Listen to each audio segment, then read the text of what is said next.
আমাদের মানে 5 তারিখে আমাদের প্রথম অধ্যায়ের শেষ হয়েছে। এই ইন্টারিম গভর্নমেন্টের প্রথম অধ্যায় শেষ হয়েছে এবং আজকের থেকে আপনি জানেন কালকে আমরা আমাদের চিফ অ্যাডভাইজার অফিস থেকে ইলেকশন কমিশন অফিসে ইলেকশন আয়োজনের জন্য বলা হয়েছে ফেব্রুয়ারি মাসে রোজার আগে।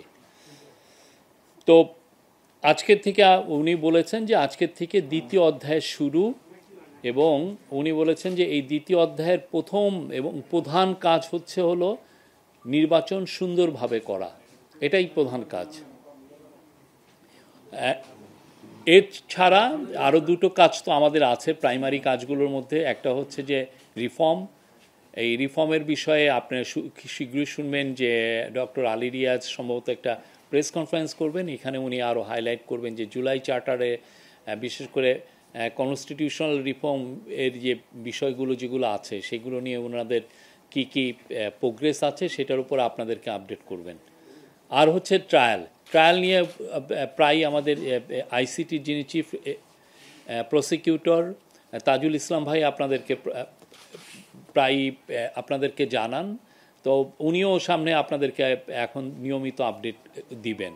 ট্রায়ালের ক্ষেত্রে আমরা বলতে পারি 4টা ট্রায়াল শুরু হয়েছে, 27টি ইনভেস্টিগেশন পর্যায়ে আছে, 16টা চার্জশিট হয়েছে এবং এই পুরো বিষয়টা ক্যাবিনেট প্রতিনিয়তই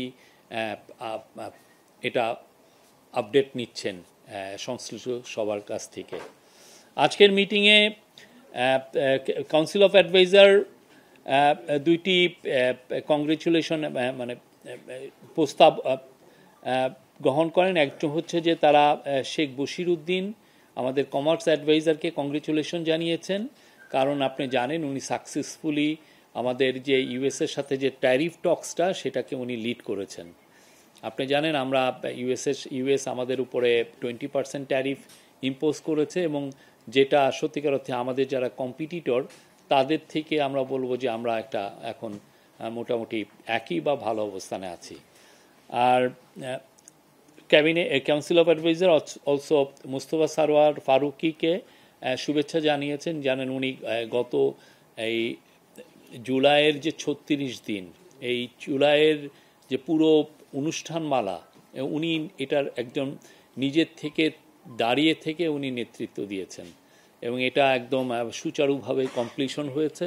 এবং আপনি দেখেন এই বিশেষ করে জুলাইয়ের অগাস্টের 5 তারিখে, যেটাকে আমরা জুলাই 36 বলি, সেই দিন লাখ লাখ জনতা ছিল ইয়েতে সংসদ ভবনের পাশে মানিক মিয়া এভিনিউ থেকে।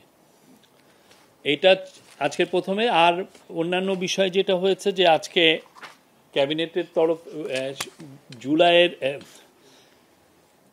মে জুলাই যে ডিসিশন হয়েছে ক্যাবিনেটের সেটার উপর আজকে একটা আপডেট দেওয়া হয়েছে। এখানে বলা হয়েছে যে উপদেষ্টা পরিষদ 8ই অগাস্ট 2024 থেকে 31শে জুলাই 2025-এ মোট 41টা মিটিং করেন। সিদ্ধান্ত গ্রহণ এবং বাস্তবায়ন 8ই অগাস্ট 2024 থেকে 31শে জুলাই 2025 পর্যন্ত 315টি সিদ্ধান্ত নেন, এটা কাউন্সিল অফ অ্যাডভাইজার বা ক্যাবিনেট। তার মধ্যে বাস্তবায়িত হয়েছে 247টি এবং এর মধ্যে শতকরা হার হচ্ছে 78.41। এটা ক্যাবিনেট সেক্রেটারির মিটিংয়ে বলেছেন এটা হচ্ছে যে কোনো গভর্নমেন্টের স্বাধীনতার পরে যে কোনো গভর্নমেন্টের জন্য এটা একটা রেকর্ড, এই বাস্তবায়নের রেকর্ড।